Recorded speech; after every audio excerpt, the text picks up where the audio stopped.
Buenos días, muy buenos días a todos. Mi nombre es Raúl Muñoz y soy el gerente de Servicios Empresariales y Asuntos Internacionales de la Cámara de Comercio Santiago. Les agradezco mucho nos acompañen en este interesante taller digital, o más conocido como webinar. El título de este webinar hoy día es Prevención de riesgos psicosociales en el trabajo. En un momento tan excepcional como el presente, el teletrabajo es un desafío para muchas personas y conlleva un estrés el tener que aprender nuevas herramientas y modos de trabajo que no acomodan a todos. Es por esto que las empresas deben observar cómo están y seguir apoyando a los colaboradores a medida que los ajustes laborales cambien y se adapten a la vida laboral. Es por eso que para hablar sobre prevención de riesgos psicosociales en el trabajo, esta mañana nos acompaña Daniela Campos. Daniela es jefe técnico de riesgo psicosocial de la Asociación Chilena de Seguridad, la ACS. Ella es psicóloga de la Pontificia Universidad Católica de Chile, tiene un MBA en la Universidad Europea de Madrid y es docente de posgrado en torno a temas de salud ocupacional en diferentes universidades como la Universidad de Chile, la Universidad de Talca y la Universidad Politécnica de Cataluña, entre otros. Daniela, te dejo, la pantalla es tuya y adelante. Listo, vamos entonces primero a compartir la pantalla. En estos contextos siempre me pongo nerviosa pensando que quizás no ven, así que sería ideal que alguien en el chat del seminario diga, sí, te veo y te escucho. Y así yo me quedo más tranquila. Ahí me están diciendo que sí. Regio, muchas gracias. Regio. Hoy día les vengo a hablar de hartos temas y perdonen si voy a hablar bien rápido porque quiero que alcancemos a tocar todo y ojalá también poder estar observando un poco si es que tienen algunas dudas. Conversábamos antes de partir respecto a las implicancias que tenía el teletrabajo hoy día, ¿no es cierto? Y todo lo que se está hablando respecto a lo positivo que es el teletrabajo. Y la verdad es que no vengo a deprimirlos, pero sí quiero que partamos conversando un poco sobre lo que nos dicen las investigaciones. Por un lado, tenemos muchas investigaciones sobre las características personales que debe tener una persona que teletrabaja, así como también los líderes. Y por otro lado, también tenemos muchas investigaciones sobre lo positivo que es, así como lo negativo. Interesante también, porque pensar que cuando hablamos de teletrabajo, en realidad tenemos que tener en cuenta que hoy día quienes estamos teletrabajando, yo estoy acá en mi casa, quienes estamos teletrabajando en realidad no estamos teletrabajando, sino que estamos tratando de teletrabajar en medio de una crisis, ¿sí? Y voy a hablar un poco sobre eso.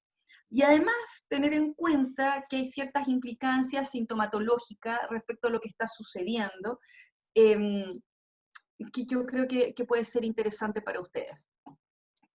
Hoy día ya estamos terminando abril, ya llevamos, ¿no es cierto?, varios meses con el tema del COVID-19 a nivel mundial. Ayer en la noche, voy a dejar expuesto lo nerd que soy, digamos, ayer en la noche no podía dormir, entonces empecé a buscar qué papers nuevos habían sobre temas de riesgos psicosociales, el tema psicosocial en trabajadores frente a la exposición del coronavirus. Y la verdad es que es impresionante la cantidad de revisiones científicas que hay a la fecha.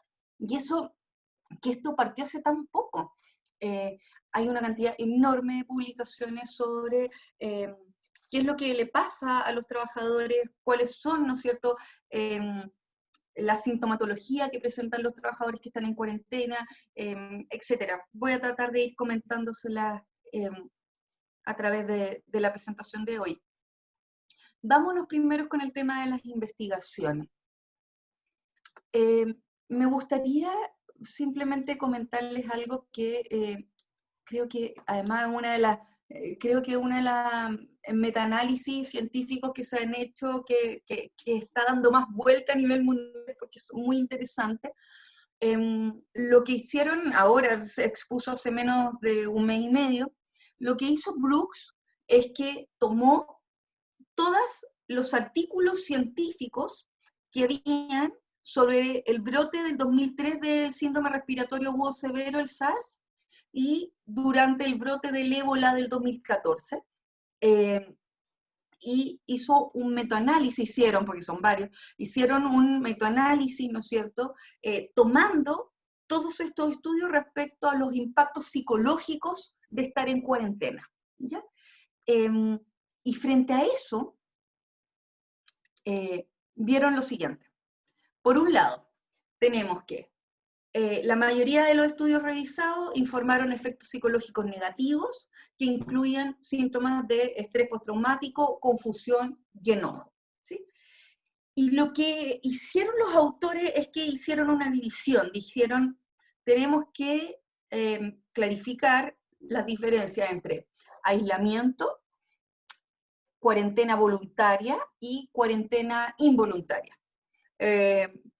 En el aislamiento es una persona que tiene que hacer cuarentena, pero porque está enferma, ¿sí? Entonces, como está enferma, la obligan, ¿no es cierto?, a estar en cuarentena, y a esas personas las dejaron fuera del estudio. Estamos hablando entonces del impacto psicológico solamente en personas que tienen que hacer cuarentena voluntaria o involuntaria, pero que no están enfermos, ¿sí? Ni del SARS, ni de ébola. Luego entonces, lo que empezaron a revisar es que estas personas presentaban impactos psicológicos, pero eran diferentes. Entonces, decían, ok, parece ser, y decían, es difícil poner un día, es difícil poner, oye, ¿hasta cuándo empiezas tú a presentar síntomas? Porque además todos nosotros somos tan diferentes, ¿no es cierto? Hay gente que presenta síntomas ansiosos mucho antes que otros, hay personas que no presentan síntomas ansiosos ni depresivos, pero sí presentan, no sé, síntomas como, por ejemplo, que se te empieza a caer el pelo, o empiezas a tener urticaria, o colon irritable, etc. Pero lo que mostraron es que, por un lado,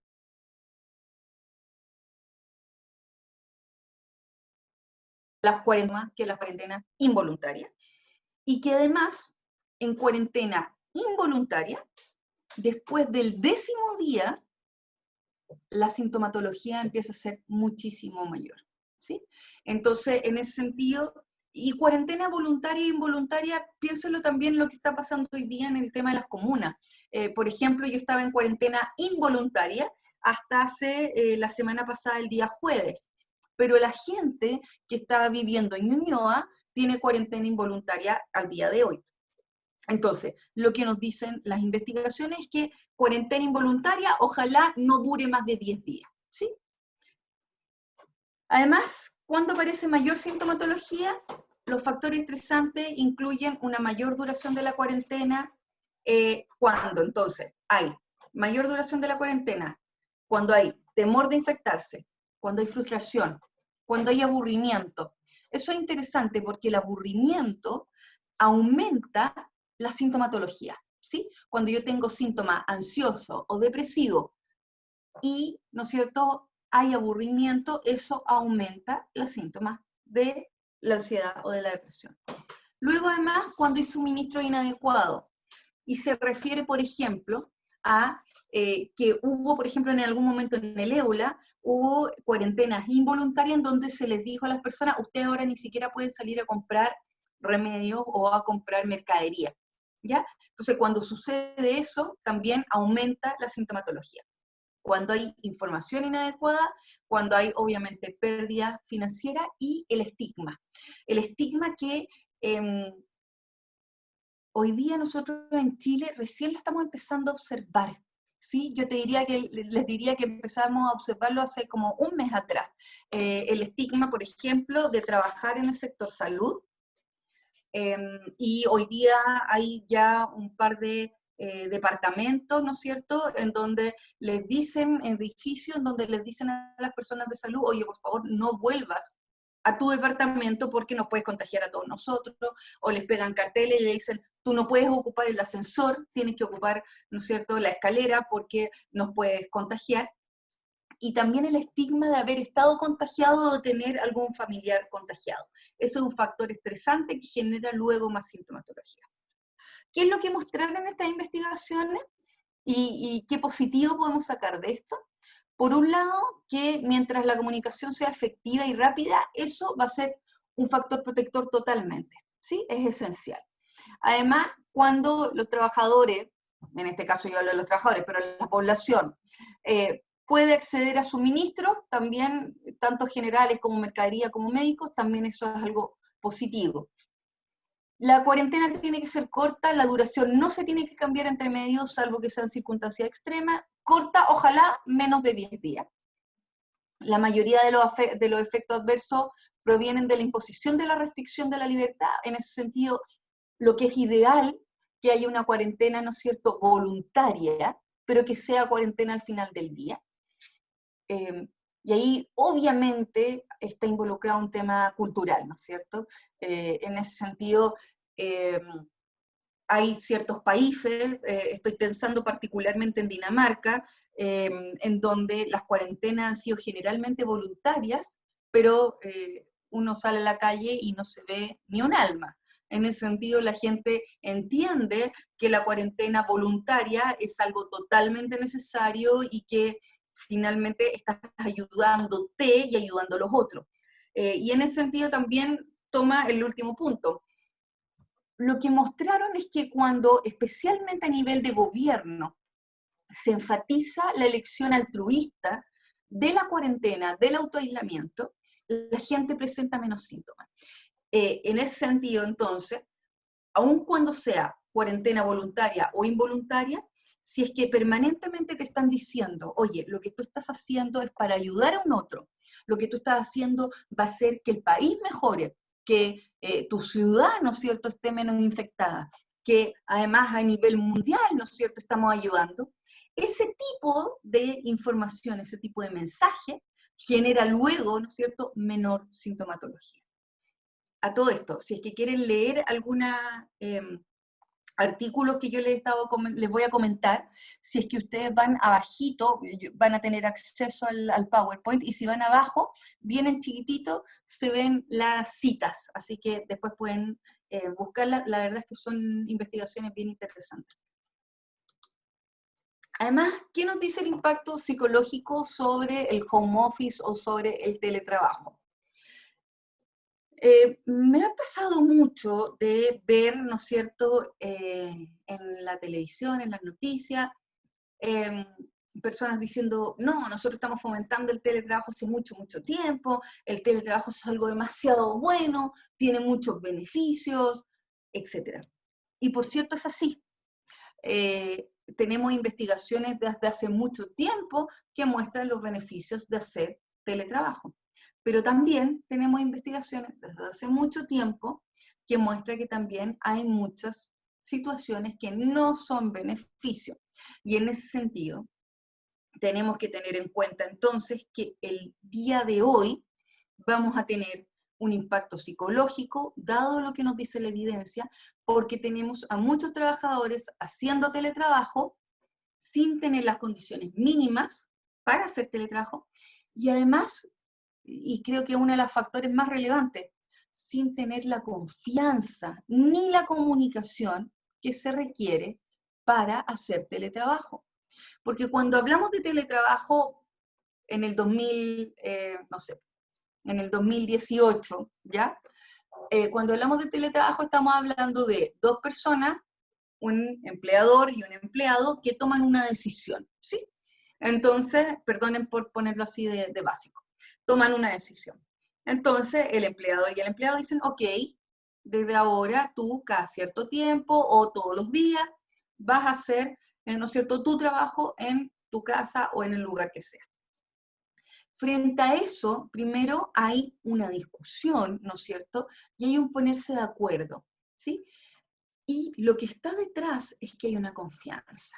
Entonces yo tengo una jefatura que confía en que el trabajador va a estar, ¿no es cierto?, trabajando en el lugar que él elija, que no es el lugar de trabajo en donde la jefatura está mirando, pero además lo más probable es que sea un trabajo particular que sea por metas, ¿sí?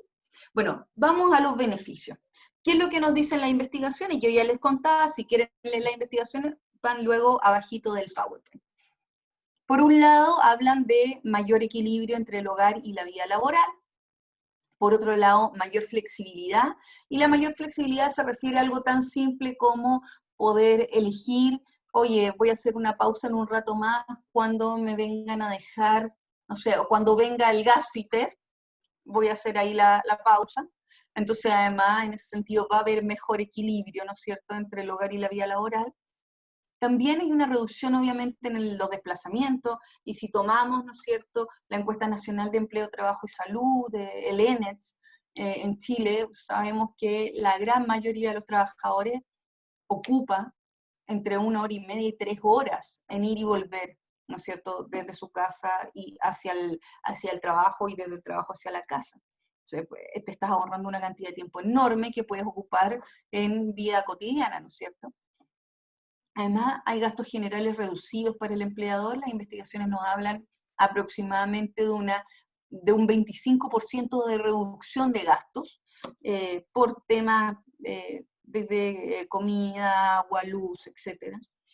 También hay mayor base de habilidades para el empleador, en el sentido que puede acceder a trabajadores a los cuales quizás no podría acceder por dificultades de desplazamiento del empleado, por dificultades en la vida cotidiana, por ejemplo, no sé, personas que viven muy lejos, etc. Y el tema de la mayor productividad. Eso sí, he escuchado que personas dicen, no, es que cuando uno teletrabaja es menos productivo.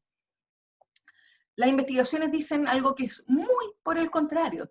Lo que pasa es que uno tiende a decir cosas que son intuitivas, y el tema de la mayor productividad quizás es contraintuitivo. Estamos hablando de teletrabajo en 2018, ¿no es cierto? Teletrabajo no en la situación actual de lo que está pasando a nivel mundial, y no tampoco en la situación 2019, octubre, noviembre, diciembre, con la contingencia nacional. En ese contexto, tenemos a un empleador y a un empleado que toman la decisión, ¿no es cierto?, que se comunican, que confían, pero lo que muestran las investigaciones, que algo bien interesante, es que en general la persona que hace teletrabajo presenta niveles altos de culpa. Entonces siente culpa porque siente que tiene que mostrarle a la jefatura que la decisión del teletrabajo fue una buena decisión, ¿sí? Entonces, en general, por un lado, la productividad aumenta porque hay menos distractores, ¿sí? Acuérdense que estamos hablando de teletrabajo no en la situación actual, porque en la situación actual hay muchos distractores.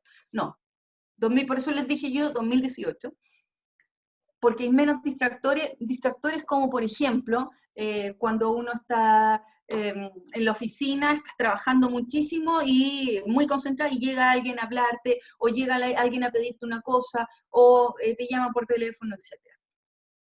Eso por un lado. Pero por otro lado también hay mayor productividad porque las personas que teletrabajan tienen niveles más altos de culpa y tienden a sobremostrar lo que están haciendo. ¿Ya? Pero por otro lado, hay algunos problemas en el teletrabajo. El 60% de las personas que hacen teletrabajo, 60% dicen que el gran problema de hacer teletrabajo es el aislamiento social, y que es algo que es doloroso para ellos, ¿sí? Entonces, por un lado tenemos aislamiento social, a eso sumémoslo hoy día, tema de cuarentena, pero ya, dejémoslo ahí. Por otro lado tenemos el presentismo. ¿Por qué? Porque si yo hoy día, por ejemplo, me despierto y tengo mucho dolor de cabeza, lo más probable es que yo llame a mi jefatura. Si es que trabajo, ¿no es cierto?, presencialmente, yo llamo a mi jefatura y le digo, tengo mucho dolor de cabeza, ¿sabes qué? Voy a ir cuando se me pase el dolor. En cambio, lo que se ha visto es que las personas que hacen teletrabajo nunca,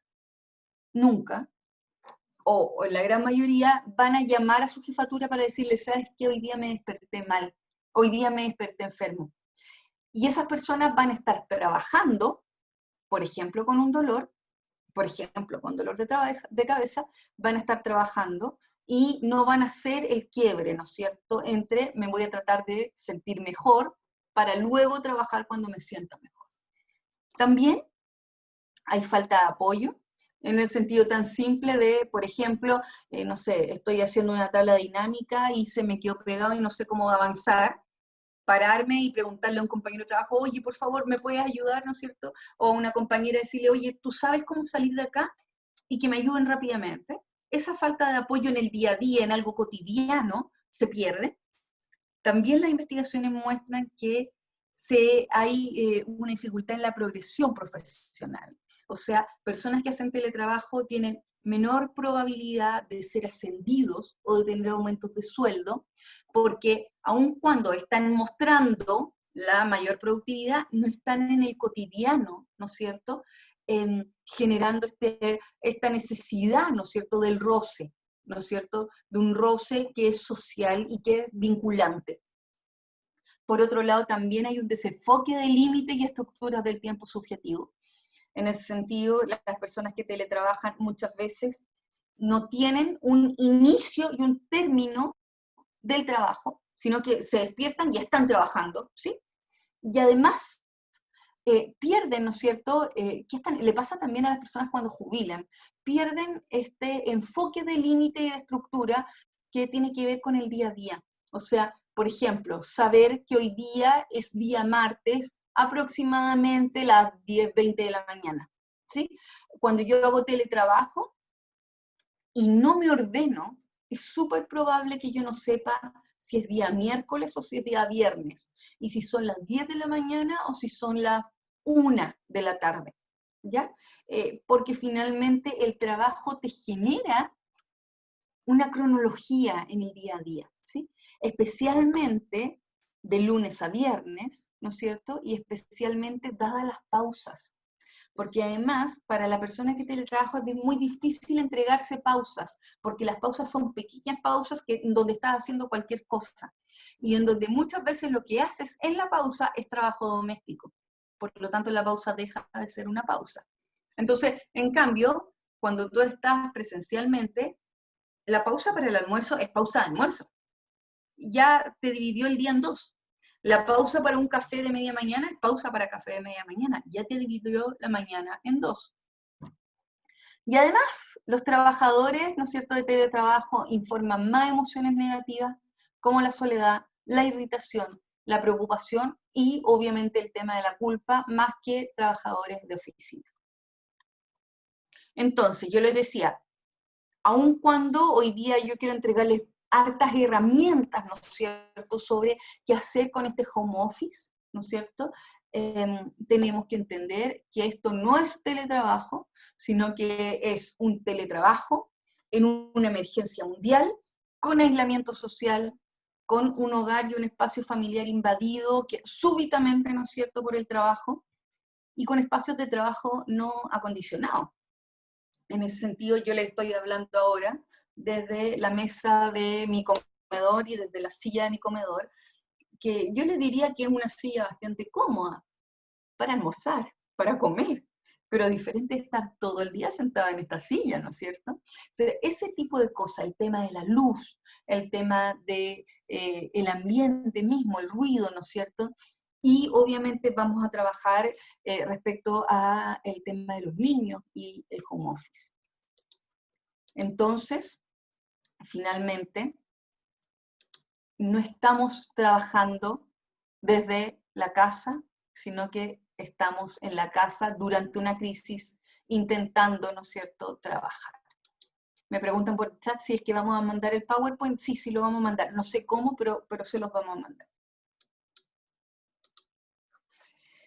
Otro estudio, que este es un estudio, lo hicimos, viene cerca de la recomendación, yo creo que es un estudio bien interesante, lo hicimos en marzo, ¿no es cierto?, el mes pasado, en marzo del 2020, hicimos les voy a confesar, nosotros este estudio lo empezamos a hacer pensando en la contingencia, ¿sí? La contingencia nacional. Entonces, en enero, febrero dijimos, oye, veamos, hagamos este estudio en marzo para ver qué es lo que pasa con la contingencia.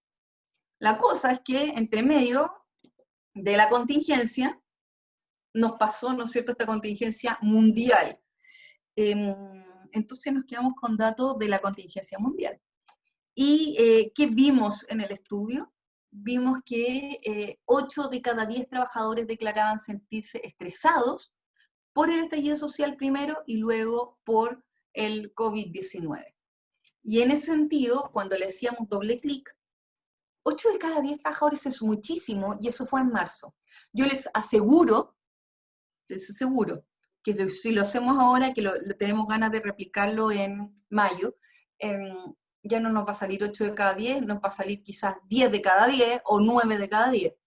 Pero bueno, respecto a los factores que influyen, ¿no es cierto?, en declarar sentirse estresado, un 46% decía que tenía una carga excesiva de trabajo, un 31% hablaba de falta de motivación y un 28% hablaba de miedo a perder el empleo, que uno podría suponer que son porcentajes que aumentarían de un mes a otro. Ahora, cosa interesante, la carga excesiva de trabajo, el miedo a perder el empleo y la falta de motivación van de la mano, ¿sí? Una persona que tiene miedo a perder el empleo es súper probable que se sobreexija y que, ¿no es cierto?, se demande a sí mismo más carga de trabajo.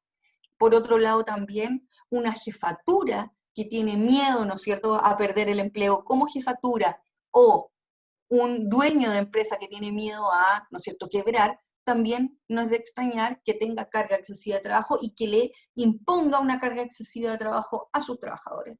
Y obviamente esto va muy de la mano con la falta de motivación. De quienes afirman sentirse con estrés o ansiedad, el 65%, que acuérdense que era con 8 de cada 10, ¿sí? El 65% señala que puede controlarlo solo. A pesar de ello, un 17% cree que no podría aguantar en esta situación más de 6 meses. Cosa interesante, ¿eh? Porque dice relación con algo que aparece en otras investigaciones a nivel mundial.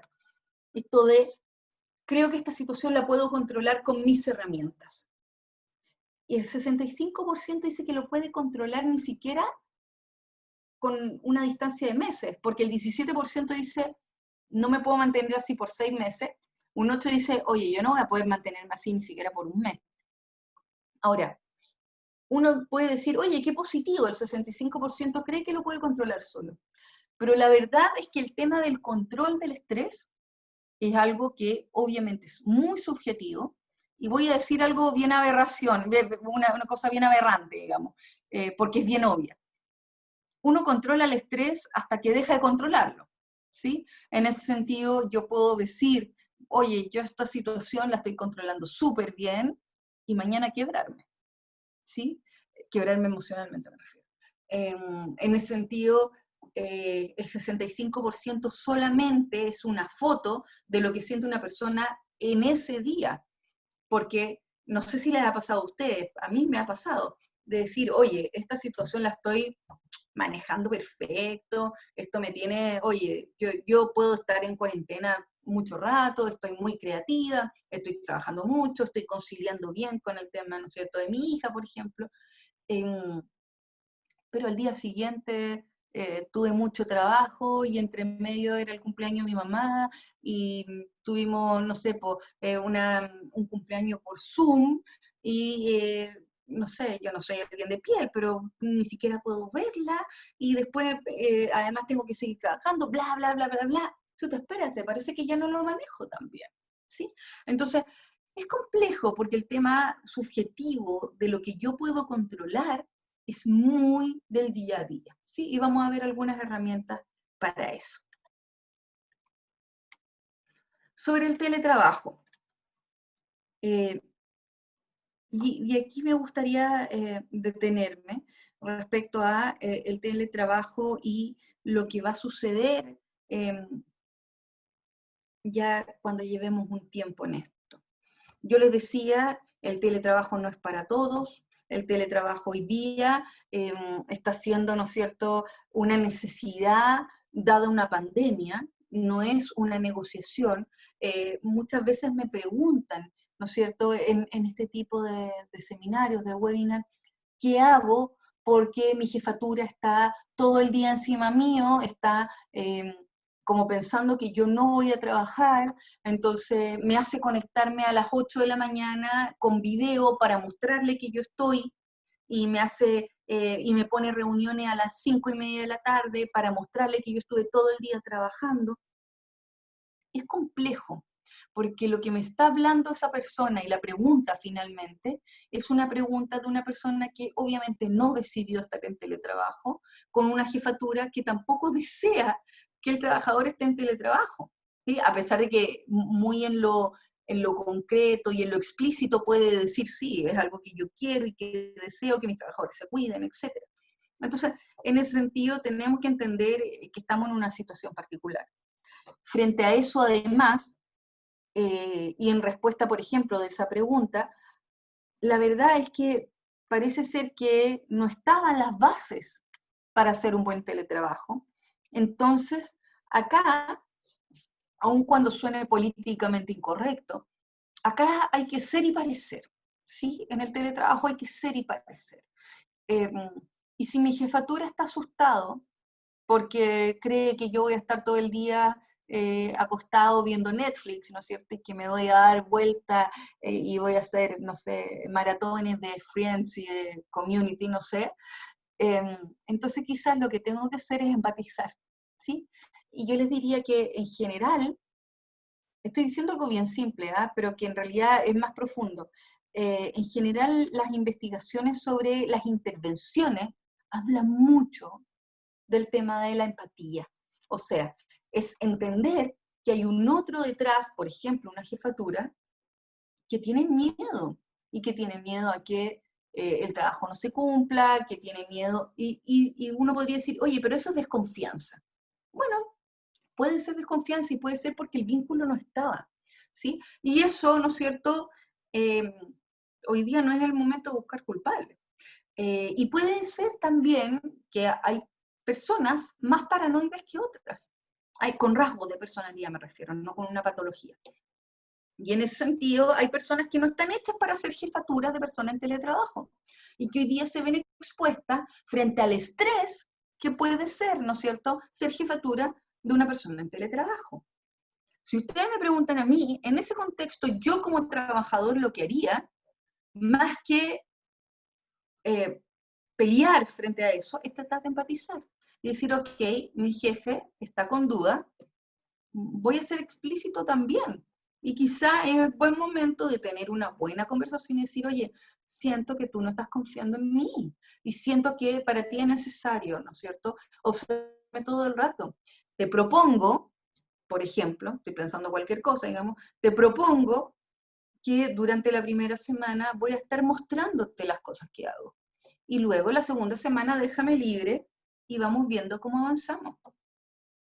En ese sentido, yo creo que las grandes complicaciones y las grandes dudas de la gente que está haciendo teletrabajo tienen que ver con la falta de comunicación y con la falta de empatía, ¿sí? Sé que suena muy simple, pero la verdad es que es mucho más complejo porque finalmente está hablando de una forma de observar la productividad, de una forma de tener una cultura organizacional particular, etc. Pero bueno, volviendo al tema de las herramientas del teletrabajo, sabemos que hoy, ¿no es cierto?, están haciendo teletrabajo muchas personas que antes nunca lo habían hecho o que habían hecho teletrabajo algunos días. ¿Qué es lo que nos dice las investigaciones sobre teletrabajo? ¿Qué es lo que es ideal? Así en el mundo ideal, mundo perfecto, es que se mezcle el teletrabajo con el trabajo presencial. En el mundo perfecto, una persona puede tener 3 días de teletrabajo y 2 días, ¿no es cierto?, de vida presencial, trabajo presencial. Las investigaciones dicen que no es ideal estar en teletrabajo todos los días, para nadie, ¿sí? Es algo verdad. Entonces, ¿qué es lo que es primordial y básico al momento de hacer teletrabajo? Tener símbolos de inicio y de término que te ayuden a hacer un distanciamiento psicológico entre lo laboral y lo doméstico. Cuando yo voy presencialmente, perdón, a mi oficina, yo estoy trabajando en la oficina, salgo de la oficina, me despido del guardia, ¿no es cierto? Salgo de la oficina y la oficina quedó allá. ¿Puede ser que luego me manden mail y que yo responda? Sí. ¿Puede ser que luego me manden WhatsApp y yo responda? Sí. Pero en ese contexto es lo laboral que se empieza a insertar en mi vida doméstica, pero yo tengo claro lo que es doméstico y lo que es laboral, ¿sí? En cambio, en el teletrabajo no está tan claro. Entonces yo necesito símbolos que dejen claro en qué momento estoy trabajando y en qué momento no. Esto es súper importante porque, y ahí se nota que no muchos hemos teletrabajado tanto. Personalmente, en todo caso, yo llevaba ya más de un año haciendo teletrabajo un día a la semana, que era algo que a mí por lo menos me acomodaba muchísimo, pero también me acomodaba un día y no más, ¿sí? Porque ahí empieza uno a ver también las dificultades como de la logística misma, ¿no es cierto? Pero bueno, lo vamos a conversar en un segundo más. En ese sentido, entonces, uno ve cómo no todo el mundo está acostumbrado y no sé si a los que están haciendo teletrabajo les ha pasado, pero a mí me ha pasado que todo este tiempo en donde yo he hecho un día o un par de días de teletrabajo, siempre se me respetó el sábado y el domingo, siempre. En cambio ahora, haciendo teletrabajo todos, el sábado y el domingo ya no se respeta tanto. ¿Por qué? Porque se nota que no todo el mundo tiene símbolos de inicio y de término. Bueno, ¿a qué me refiero? Cosa simple. Inicio de la jornada. Me ducho, hago la cama, me cambio de ropa, me lavo los dientes, ordeno mi lugar de trabajo, me preparo un té o un café. Ok, partí el día laboral, ¿sí? Por eso les puse este meme en la oficina y en el home office. Se hacen muchos memes, ¿no es cierto?, de que las personas están, no sé, para abajo con un buzo y para arriba pintaditos, ¿no es cierto?, con camisa y corbata. Y es gracioso, pero la verdad es que eso es complejo. Nosotros necesitamos, ojalá, vestirnos de oficina.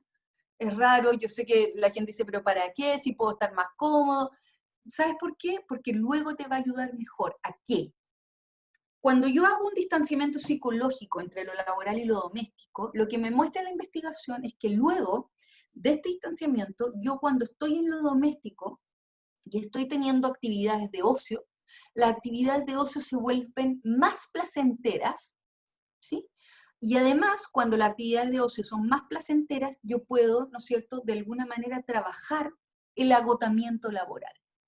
En cambio, al revés, si yo tengo esta situación en donde estoy en lo laboral, estoy en lo doméstico y está mezclado, no tengo un distanciamiento psicológico entre los dos mundos, cuando estoy en las actividades de ocio, estas actividades son menos placenteras y luego estas actividades no me permiten un descanso del agotamiento y el agotamiento se va acumulando, ¿sí? Al término de la jornada, guardar todo lo que se utiliza para trabajar, cerrar el notebook, esconder el lápiz, el mouse, hacer un gesto que se genere a diario que muestre el término de la jornada. En ese sentido, hay gente que dice, oye, pero es que yo no puedo esconder el notebook, porque en ese notebook además yo veo Netflix en las noches, o veo la tele, veo las noticias. Ningún problema. Entonces, lo que tú tienes que hacer es un símbolo. Tú te sientas en un asiento para trabajar y te sientas en otro asiento y pones tu computador en otro lugar para ver televisión. Lo importante es que tú a nivel simbólico sepas que esto es laboral y esto no. Ojalá también mantener el lugar de trabajo lo más limpio y ordenado y ojalá no trabajar en la misma habitación donde uno duerme. Otras personas podrían decir, oye, yo vivo en una pieza o yo tengo una casa muy, muy chica, es imposible tener una habitación solamente para trabajar y no sé, pues yo vivo con mucha gente, entonces yo no puedo trabajar en mi comedor. Ningún problema. Si vas a trabajar en tu pieza, entonces, en la misma habitación donde duermes, cuando termines de trabajar, escondes todo. Oye, es que yo no tengo un lugar donde esconderlo. Bueno, entonces agarra una toalla o una sábana y la pones encima del computador. lo importante es hacer el distanciamiento. Además, es importante hacer pausas y que las pausas no impliquen trabajo doméstico. No sirve de nada si yo te pauso para trabajar, de dejar de trabajar para poner la ropa en la lavadora. O luego me hago una pausa para sacar la ropa de la lavadora. No, eso no es pausa. ¿Ya? Es importante al menos tener 3 comidas al día. Las pausas, ojalá una pausa media mañana, una pausa media tarde y la pausa del almuerzo. Si trabajas frente a un computador, ojalá no almorzar frente al computador. Que las pausas te ayuden a retomar la concentración en el sentido que no impliquen trabajo doméstico, que no impliquen, ¿no es cierto?, en el sentido que la pausa no implique estar pensando todo el rato en el trabajo. Ahora, vamos a ver la situación particular de cuando estamos haciendo teletrabajo con niños.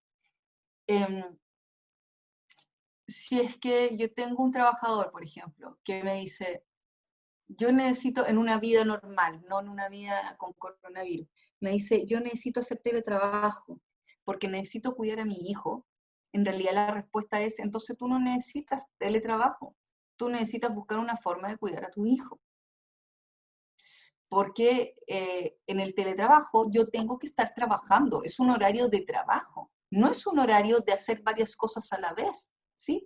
Hoy día estamos haciendo varias cosas a la vez por la contingencia, pero en la vida diaria yo no puedo estar teletrabajando y estar cuidando a un niño y estar viendo que haga las tareas, eso no es teletrabajo, ¿sí?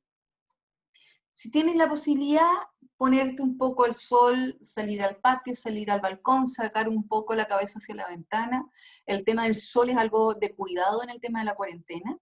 Y además planificar lo que vas a hacer cada día, respetar el horario. No todos los días tienen que ser iguales. En el sentido ideal, en este contexto, es si yo estoy haciendo teletrabajo, de una u otra manera, saber, primero, saber cuáles son los días sábado y domingo, ¿ya? Por otro lado también, además, el sábado y domingo no trabajar. Y además, lo ideal es decir, ok, yo los lunes voy a trabajar en tal cosa y voy a tener tal reunión. Por ejemplo, yo los días lunes, miércoles y viernes tengo una reunión a las 12:30, que estamos muchas personas en esa reunión, y a mí me ayuda muchísimo, porque yo sé que los lunes, miércoles y viernes tengo esa reunión a las 12:30, entonces ya me logra ordenar un poco. Yo parto mi jornada laboral sabiendo que a mitad del día tengo cierta reunión y que voy a terminar la jornada laboral en la semana también teniendo una reunión al mediodía. Estrategias de afrontamiento.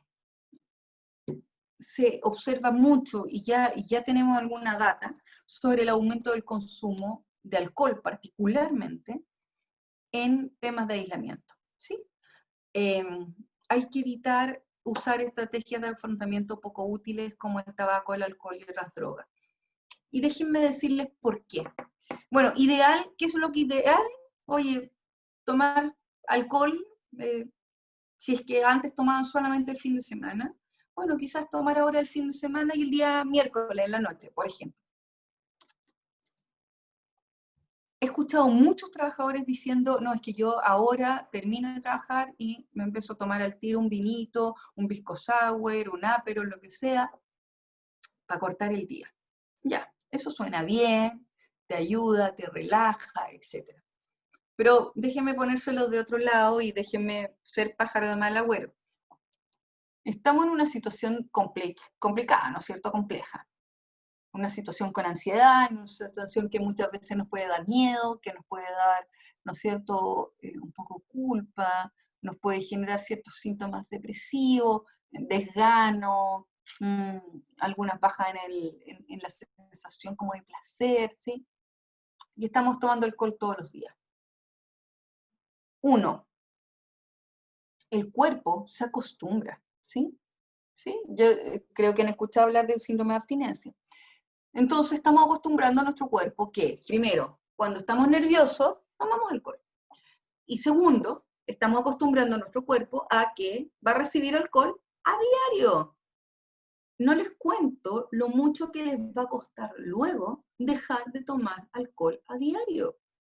No se hagan eso, no es bueno. El tema del cigarrillo. Personas me decían, bueno, pero es que yo antes fumaba. Ah, bueno, espérame. Si antes fumabas, ¿qué es lo que es ideal? Seguir como estaban las cosas. O sea, si antes fumaba 5 cigarros diarios, seguir fumando 5 cigarros diarios. No creo que sea recomendable tratar de dejar de fumar ahora, a no ser de que tenga unas ganas enormes. Pero el dejar de fumar ahora va a aumentar la ansiedad. Entonces, en ese sentido, si aumenta la ansiedad, va a ser aún más complejo vivir una cuarentena. ¿Qué es lo que es importante? No aumentar. Si antes fumaba 5 cigarros diarios, no aumentar, ¿no es cierto?, esos 5 cigarros diarios.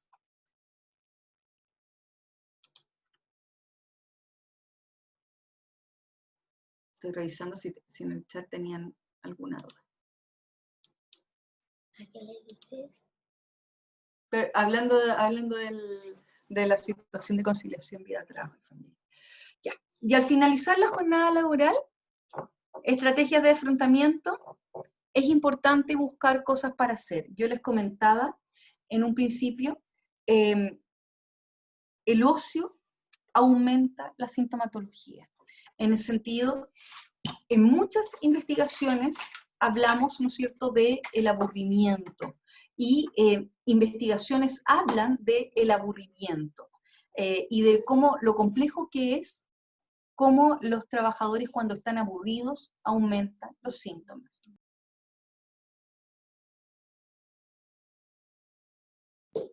Perdón. Luego, recuerden que hay muchos deportes para hacer sin salir de nuestras casas.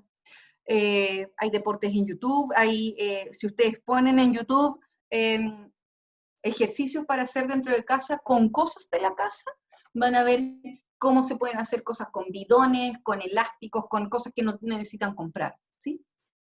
También tenemos que tener cuidado en limitar la tecnología, privilegiar actividades físicas o manuales, no sobreinformarnos respecto a la situación mundial actual.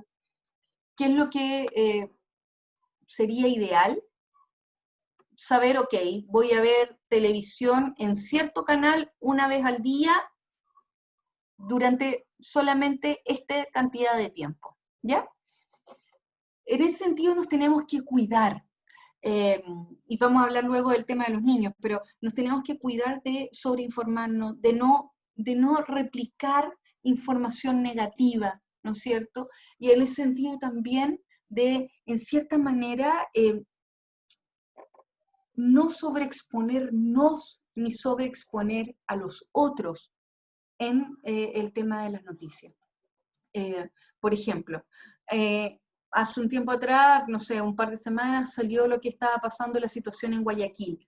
Y aparecían las noticias una y otra vez, y los cuerpos, ¿no es cierto?, que se quemaban en las calles, y la cantidad de muertos, y no sé qué, y mostraban videos que deberían además estar prohibidos de verlos, digamos, una y otra vez, y una y otra vez. Eso es imposible que no genere algo en cada una de las personas que lo ven. Entonces, en ese sentido, cuidémonos, ¿qué estamos observando? ¿Sí? Y muchas veces decir, ¿sabes qué? Este grupo de WhatsApp están mandando puras cosas que me hacen mal. Voy a silenciar este grupo, me voy a salir del grupo. O sea, cuidarme, ¿sí? Y además, el protegernos y apoyar a quienes lo necesitan. Uno de los psicólogos consultores me comentaba que en su edificio, una persona que no había sido él, había puesto un cartel que decía, mañana voy a ir al supermercado, si eres adulto mayor y no te da miedo ir al supermercado, o si necesitas que yo traiga algo, pídemelo, yo lo voy a comprar y te lo llevo para que tú no tengas que salir de tu cuarentena. Esa persona es precioso, el cartel es precioso, pero además esa persona no solamente está ayudando a un otro, también se está ayudando a sí mismo porque está entregándole, ¿no es cierto?, un sentido a lo que está haciendo.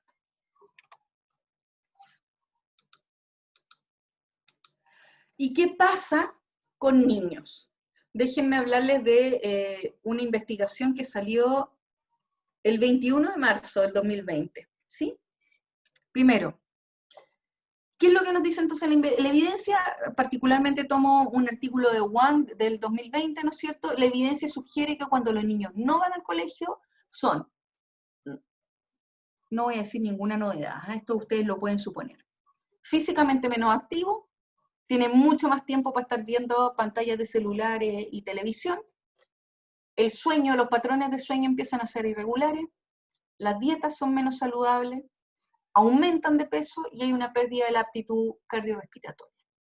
Además, se ha visto que el impacto psicológico es mayor cuando se presentan estos factores estresantes, que son muy parecidos a lo de los adultos. La duración prolongada de la cuarentena, el miedo a infectarse, la frustración, el aburrimiento, de nuevo el tema del aburrimiento. He escuchado a hartos psicólogos decir, psicólogos clínicos infantiles, decir, dejen que los niños se aburran. Eso está muy bien, pero hoy día estamos en una pandemia.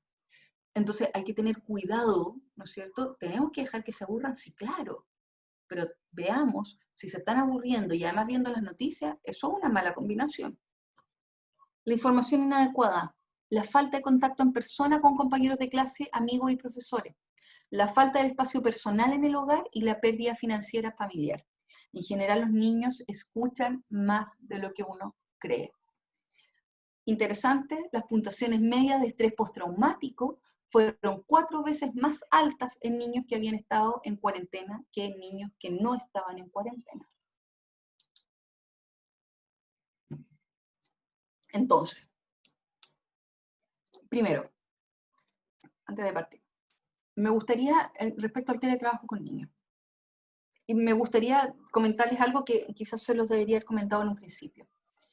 El trabajar en estas condiciones implica hacer un duelo, ¿sí? No sé si ustedes han visto, a mí me ha tocado verlo en Twitter y quizá alguien lo ha puesto en Instagram o en Facebook, esto de, que son como frases motivacionales que dicen así como, si no leíste un libro, si no aprendiste un nuevo idioma, si no hiciste lo que sea, bla, bla, bla, bla, bla, si no aprendiste, si no estás tonificado, en realidad lo que te faltaba era motivación, no era tiempo. Lo que está debajo, ¿cierto?, de esa frase motivacional burda es, hoy día tienes tiempo dado la cuarentena, entonces tú tienes que estar sacándote un six-pack, ¿no es cierto?, totalmente tonificado, y tienes que además aprender el piano que nunca habías aprendido, y aprender alemán, y además leer todos los libros que... Estamos todos angustiados, estamos todos ansiosos, en mayor o en menor medida. Tenemos que hacer un duelo, no podemos ser las superpersonas que queremos ser, no en estas condiciones. No puedo pretender trabajar a mi 100% y además cuando dejo de trabajar empezar a estudiar las cosas que había querido estudiar y además cocinar y sacarle fotos a mi pan de masa madre y además a los tallarines que hice, no sé, rellenos con mi propia ricota. ¡Qué cansancio! ¡Qué cansancio! No puede ser. Somos personas que estamos con miedo. Por un lado eso. Y para los que están con niños, hagamos el duelo de ser los superpadres. O sea, estás teletrabajando y además tienes que ser un padre perfecto y una profesora y un bla, bla, bla, bla, bla. Eso no va a suceder. Haz el duelo inmediatamente, ¿sí? Hay que entender las propias limitaciones. En ese sentido, explicarle a los niños que el aislamiento es por precaución, que no son vacaciones ni de los niños ni de los padres. Escribir un horario de una manera creativa, utilizar refuerzos positivos frente a las tareas. Por ejemplo, empezar a poner, ok, todos los días, ¿no es cierto?, empezar a poner estrellitas. Cuando tú hagas la cama, una estrellita.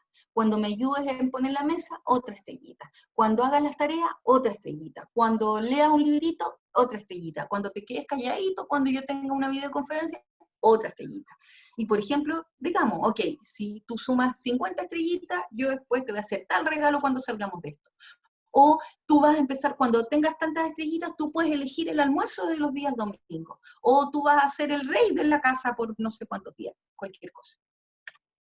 Y realizar las tareas recomendadas por la institución educacional o actividades educativas, pero, y me gustaría detenerme ahí, pero no es lo más importante. Para los que estén con niños, hoy día los niños están observándolos, ¿sí? y están observándolo en una pandemia que lo más probable es que divida nuestra vida en dos. En ese sentido, es súper probable que a sus hijos eventualmente les digan, oye, ¿qué edad tenías tú cuando pasó el tema del coronavirus? ¿Cómo lo viviste tú? ¿Sí? Y los niños no se van a acordar de todo el trabajo que hicieron, de cómo aprendieron tal y tal cosa, de lo que le enseñaron. No, se van a acordar de si vieron a sus papás gritando, si vieron a sus papás llorando, se van a acordar de las cosas que vieron en las noticias, se van a acordar de cómo les explicaron el tema del coronavirus, ¿sí? Entonces, volviendo al tema del manejo, ¿no es cierto? Se van a acordar si es que los papás cuando estaban nerviosos tomaban o no tomaban, por ejemplo, versus hacer una técnica de relajación, por ejemplo. En ese sentido, la rutina reduce la incertidumbre. Hoy día, ninguno de nosotros tiene certeza de qué es lo que va a pasar en un mes más, ¿sí? Tenemos esperanza, tenemos ganas, tenemos motivación, pero no tenemos certeza. Los niños tampoco. Entonces, una buena forma de darle algo de certidumbre es la rutina. La rutina que se refiere a despertarse todos los días a la misma hora, acostarse todos los días a la misma hora. Si es que decidimos que en realidad tenemos que teletrabajar y por lo tanto no vamos a tener mucho tiempo para ayudarlos en sus tareas, bueno, quizás darle tiempo para que ellos hagan las tareas, pero otros tiempos para que jueguen, otros tiempos para que escriban y empezar a entregarles diferentes tareas, ¿ya? Luego, en YouTube existen actividades físicas y de recreación para niños. Hay que incluirlo en la rutina de actividades domésticas de orden y de limpieza. Ojalá restringir el acceso a celulares y a videojuegos estableciendo horarios. Además, eso los va a ayudar a ustedes porque luego puede ser, ¿no es cierto?, una moneda de cambio. Y también generar un código de trabajo que explicite cuándo se está ocupado. En ese sentido, he visto personas, por ejemplo, que hacen tarjeta roja, amarilla y verde, entonces si yo tengo la tarjeta verde puesta, bueno, pueden venir a preguntarme si tengo la tarjeta amarilla puesta, ojalá no, ¿no es cierto?, me interrumpan, y si tengo la roja, estoy en una videoconferencia, no me pueden hablar, ¿sí? Y por último, si no, hacer esto, no, es otro tema. Respecto a la situación mundial y los niños, algunas consideraciones que son generales. Hay que encontrar formas positivas de expresar los sentimientos. Los niños tienen que encontrarlas y nosotros tenemos que ayudarlos. En ese sentido, no es de extrañar que los niños ahora, especialmente menores de 11 años, empiecen a tener retrocesos de cosas que ya habían logrado. Por ejemplo, niños que antes dormían solos, ahora quieren dormir con los padres. Niños que tenían control de esfínter, dejaron de tener control de esfínter. Niños que empiezan a hablar como guagua. Niños que están mucho más pegaditos a uno. Entender que eso es una forma de expresar sentimientos, ¿sí? Y tratar de contener. Se tiene que limitar el acceso a la información, sobre todo a la televisión. Hoy día entendamos que las noticias no están hechas para que las vean los niños. Los niños no pueden ver noticias. Alguien me preguntaba la otra vez y me decía en un webinar, bueno, pero ¿qué hago? Yo tengo una sola televisión, yo quiero ver noticias y mi única posibilidad es que mi hijo vea las noticias.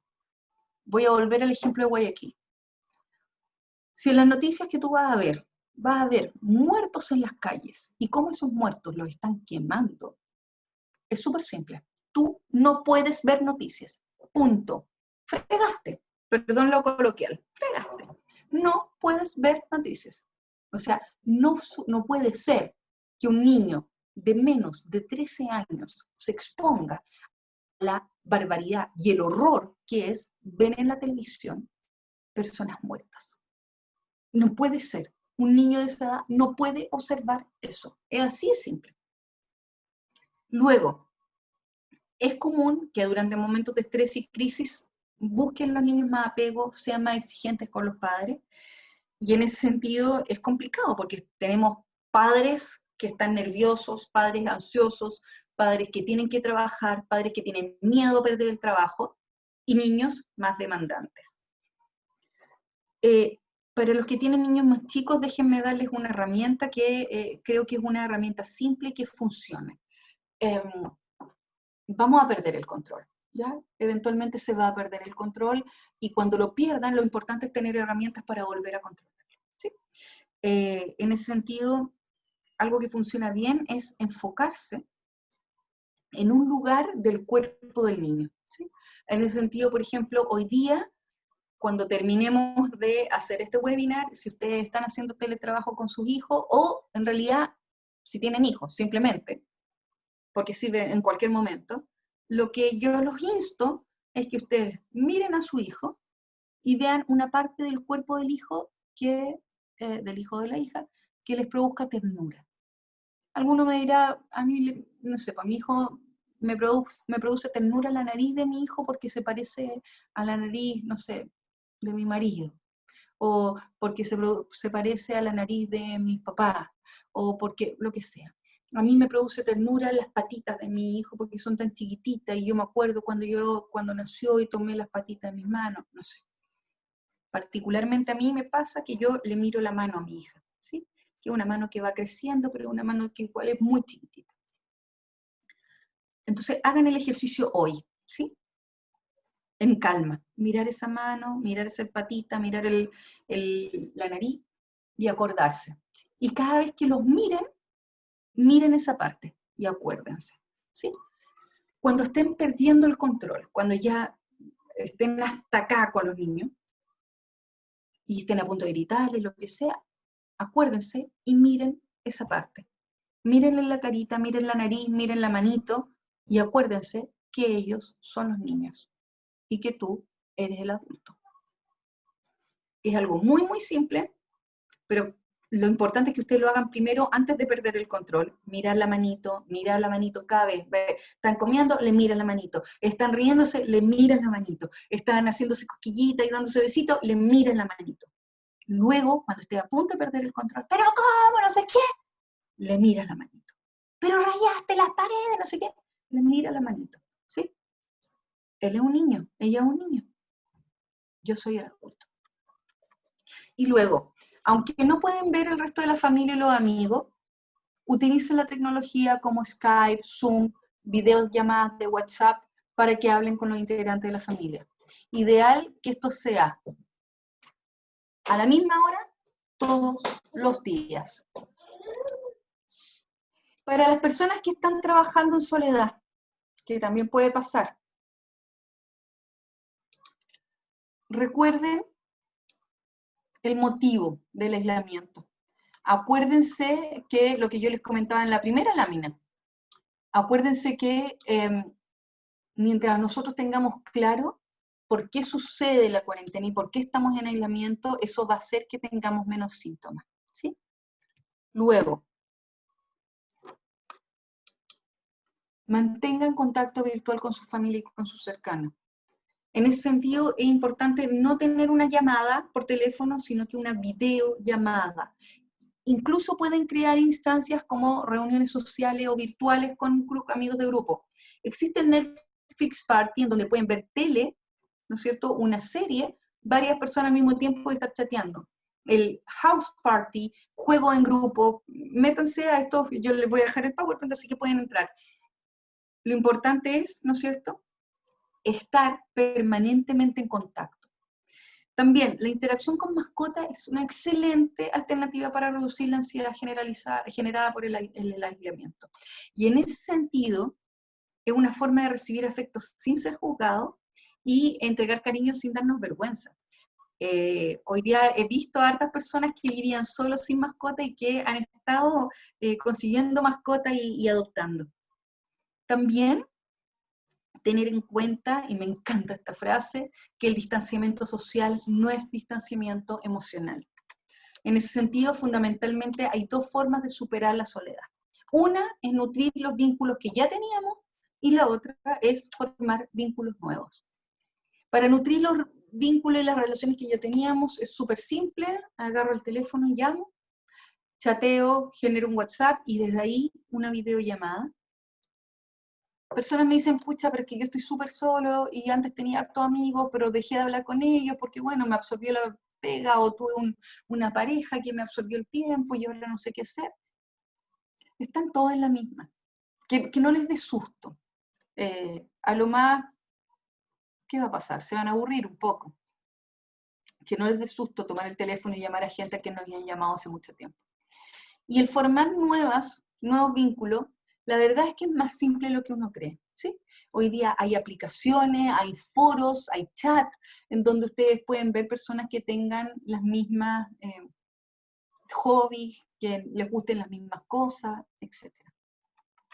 Luego, hablar abiertamente con nuestros seres queridos de cómo nos sentimos. Personas dicen, pero pucha, ¿cómo voy a molestar a mi hermano, a mi amigo, a mi pareja, a mis papás? ¿Cómo les voy a decir que estoy triste, que me siento solo, que me siento con miedo, que estoy frustrado, que tengo susto? Si es que ellos también tienen susto. La verdad es que hablar con un otro, apoyar al otro, también te hace, ¿no es cierto?, sentirte contenido.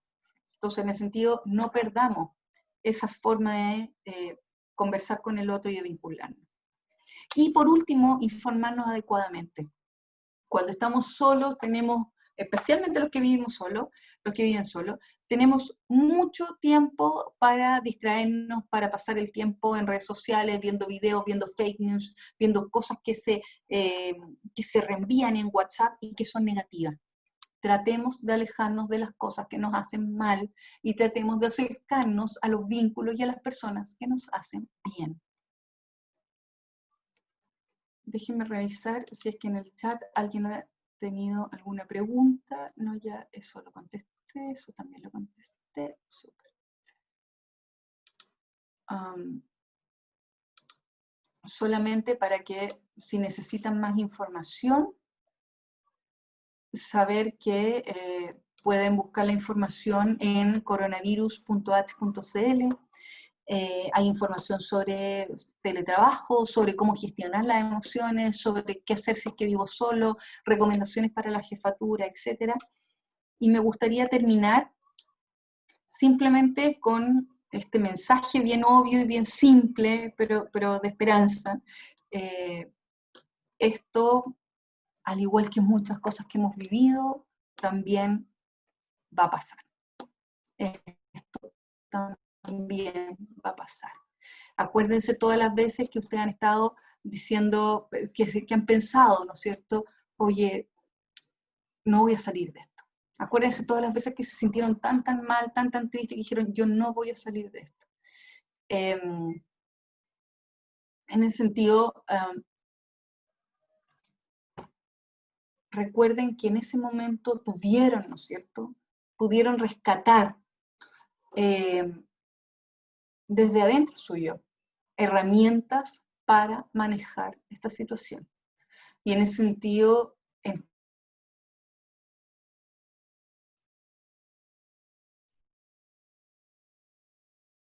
están las herramientas, cosas negativas, la muerte, el terremoto, situaciones complejas, despidos, quiebres de relaciones de pareja.